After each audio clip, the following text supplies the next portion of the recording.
As you might know, many atheists claim to be skeptics, and it used to be almost a trend that atheists would call themselves skeptics and be like, oh, I'm an atheist because I'm a skeptic.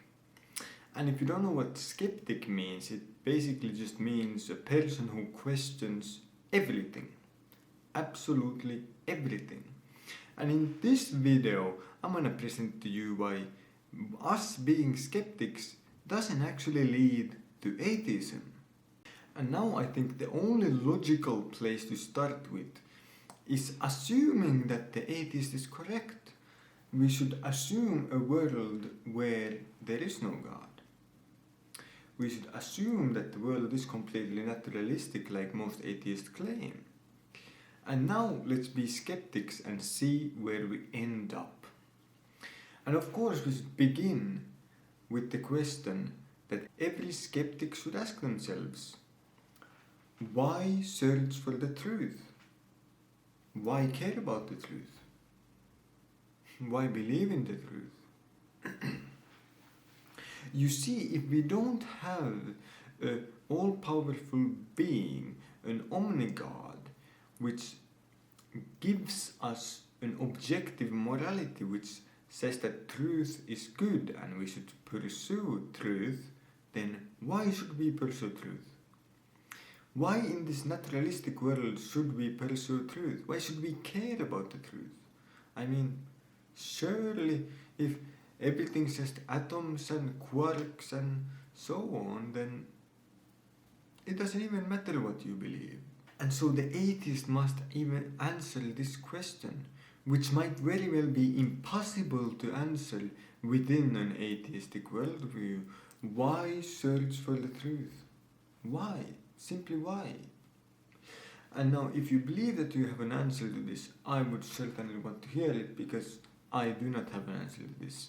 And if I do get a convincing answer to this, I might change my views, you know. But now let's move on. Let's somehow once again assume that the atheist happens to be able to answer the question, oh yes, we need to search for the truth. The truth does matter, and you should believe in the truth. Even though most people would say that in an atheistic world, there is no odd statements. You cannot get an is from an odd. David Hume's guillotine. And so you can never make the statement, we ought to believe in the truth. But let's imagine that the atheist manages to answer this question, why we should search for the truth and why we should believe in the truth. One of the most common arguments against God is the problem of evil. And so the atheist says, look at the evil that is in the world. Surely there must not be a God. Surely there must not be a God that is all loving, at least, or all powerful. Checkmate, theists. But once again, let's be skeptics. Let's assume that the atheist is correct and be skeptics. Well, we could just ask the question, what is evil? I mean, what is evil? Can you define evil? Is evil pain? But why is pain evil? Is it because people don't like it? But why is something that we don't like evil? Once again, it seems to be a problem of infinite regression. And so, where do we end up?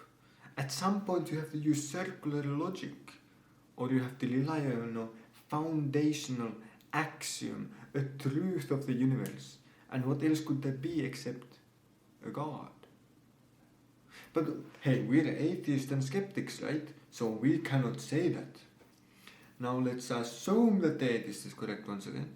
And let's think, what is evil? Well, surely there must be evil in the world because it just feels like it. Well, why should we care about how we feel? Why should we trust our intuition? Why should we trust our feelings? I mean, surely the atheist doesn't go to a theist and the theist says to the atheist that I have a feeling that God exists. The atheist would laugh. You have a feeling that God exists? That means nothing. Oh, Well, once again we go back to let's be skeptics. Well, if our feelings mean nothing, then us feeling that evil exists doesn't actually mean that evil exists. So once again, what is this evil that atheists are talking about? Is there even evil in an atheistic worldview? In naturalism, is there even evil? This evidence that they say disproves God can only exist in a world with God. But how is that proof against God then? So once again, after we ask some questions, after we are skeptics, where do we end up? Is it atheism? Doesn't seem like it. But now, hey, the extremely skeptical atheist will say, you have proven nothing. How about you absolutely 100% prove God, right? I'm a skeptic. I don't believe in things that you cannot prove 100%. Sure, let's do that. Let's be skeptics like we should, right? Well, can we 100% absolutely prove that starving will kill you? I mean, are you sure that if you don't eat you will die? I mean, how do you even know that? Have you ever tried not eating? Like, how do you know that you will die when you have never died? Like, you cannot see yourself dying the same way you cannot see God, right? So neither must be a possibility. Am I right? Oh wait. And so once again, being skeptical seems to lead away from atheism. I mean, surely you cannot just say that, oh well, we should eat food because we can observe that people who don't eat food die. But that doesn't mean anything. It's almost like committing a gambler's fallacy. Oh, the roulette table hit red 2 times in a row. Surely it must hit a 3rd time. Like, just because it happened before doesn't matter that it will happen in the future. The same way that gravity could stop working tomorrow and we have no way to prove that it won't. We cannot prove anything 100%. And so, as a skeptic, you cannot even say to yourself, well, I should eat food. And even if you are to say that, hey, I have 100% proof that not eating food will result in my death. Let's say you, as an atheist, happen to just wander along and get this perfect, absolute proof that not eating food will kill you. So what? You still haven't answered the question why death is worse than being alive. I mean, now you're just saying I shouldn't stop eating because that will result in my death. But why is death worse than being alive? Let's be skeptics. Let's be skeptics, right? And so, in conclusion, when we are skeptics, when we constantly ask questions and question absolutely everything, it becomes clear to us that there is 2 possibilities. Either there is an all-powerful God, or there isn't. If we are to believe that there is an all-powerful God, then, I mean, the answer is pretty obvious. Then we should believe that, then we should act accordingly. But if the answer is that, well, there is no such being, then that leads to nothingness.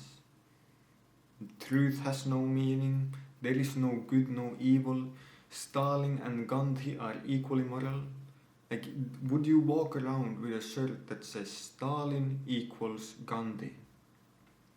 I doubt it. And so, atheism leads to nothingness. It leads to absolute nihilism, where we can know nothing, we can do nothing, we can believe nothing, we have no reason to do anything, everything is just nothingness, meaningless. Is that the worldview that you want to hold? And now you might say, well, haha, let's be ultimate skeptics and say, well, it's the truth, so I'm gonna believe it. Not because I want to, but because it's the truth. But once again, we are in the ultimate skeptic. Why should we believe in the truth? Why should I believe in the truth instead of a lie that makes me feel good? Why should I believe in the truth instead of what I feel like in an atheistic world? Of course, once again, in a theistic world we have a good explanation. God, as an all-powerful being, defines morality and defines that the truth is good and we should pursue the truth, and so we should do it. But in an atheistic world where we have no reason to believe in the truth, we have no reason to search for it. So you have two choices, either God or nothingness. Your choice.